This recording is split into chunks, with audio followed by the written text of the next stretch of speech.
लोग भी होते हैं ना कि गुड गाइज फिनिश लास्ट, कि आप अगर अच्छे आदमी हो तो आप ज़िंदगी में सबसे पीछे रहोगे और मार खाओगे और लात खाओगे।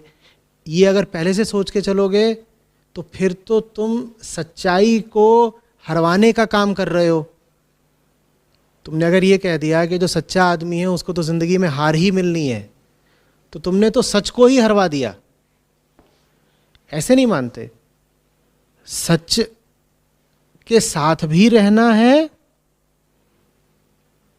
और सफल होके भी दिखाना है। नहीं तो हम क्या कह रहे हैं कि जो सच्चा जीवन जीने लग गया उसकी दुर्दशा ही होगी, हम ऐसा कह रहे हैं क्या? और अगर सच्चा जीवन जीने वाले की दुर्दशा ही होनी है तो फिर सच की ओर कोई क्यों आए? फिर तो झूठ और फरेब पे ही काम चलने दो ना। तुम वैष्णव मोमोज क्यों नहीं बेच सकते? ये तुम ढाबे पे आते हो, वो इतना बड़ा बड़ा क्यों प्रचारित करते हैं शुद्ध शाकाहारी वैष्णव ढाबा? क्यों करते हैं? उन्हें भी व्यापार ही करना है ना। क्या वो व्यापार में होने के बावजूद कोई ऐसी चीज लिखेंगे जो उनका व्यापार गिराए? निश्चित रूप से ये बोल करके कि उनका ढाबा शुद्ध शाकाहारी है, उनको व्यापार में भी लाभ ही हो रहा है।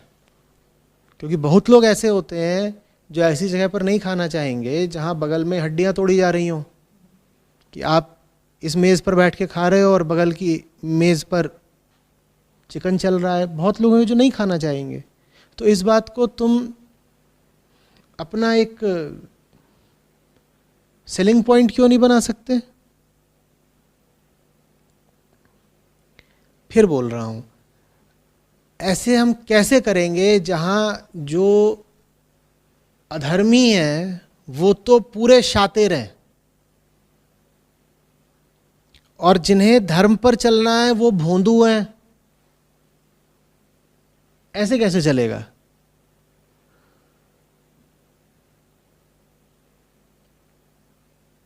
कृष्ण जैसा होना पड़ेगा ना, कि धर्म भी समझ में आता है, धर्म परायण भी है, गीता भी है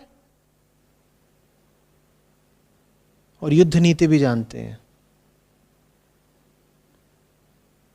अर्जुन का अहंकार तोड़ना भी जानते हैं और दुर्योधन की जांघ तोड़ना भी। और अर्जुन का अहंकार तोड़ने के लिए गीता है तो गीता सही, और दुर्योधन की जांघ तोड़ने के लिए अगर अनीति करनी पड़े तो अनीति भी सही। नहीं तो युधिष्ठिर ने तो मामला सब तबाह ही कर दिया था, जीता जिताया युद्ध दुर्योधन के हाथ पर रख दिया था। पता है ना क्या बोल दिया था दुर्योधन से? वो छिपा हुआ था तालाब में, तो उससे बोलते हैं कि अच्छा ठीक है, तुम चुन लो इन हम पांचों में से तुम्हें किससे युद्ध करना है, और अगर हम पांचों में से तुमने किसी एक को भी हरा दिया तो सिंहासन तुम्हारा है। कृष्ण ने माथा पीट लिया, बोले आप सोच समझ के तो बोला करिए, क्या वचन दे दिया आपने? युधिष्ठिर बोले वो तो हमारी आदत है ऐसी, हम।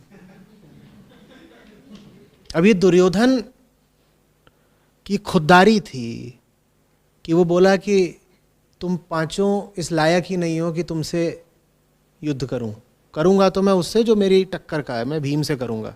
वो ये भी बोल सकता था कि मैं युधिष्ठिर से करूंगा या सहदेव से करूंगा, वहीं पर खेल खत्म हो गया होता। लेकिन उसके बाद भी वो भीम पर भारी पड़ रहा था। तो फिर कृष्ण ने बहुत ये नहीं सोचा कि नीति क्या कहती है और गदा युद्ध के नियम क्या हैं।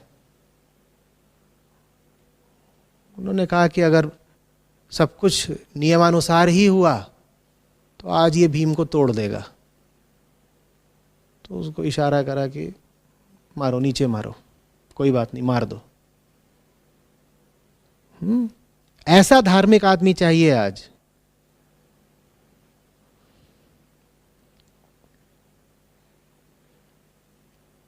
होता उल्टा है।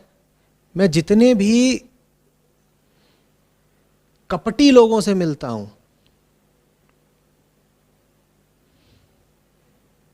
उनकी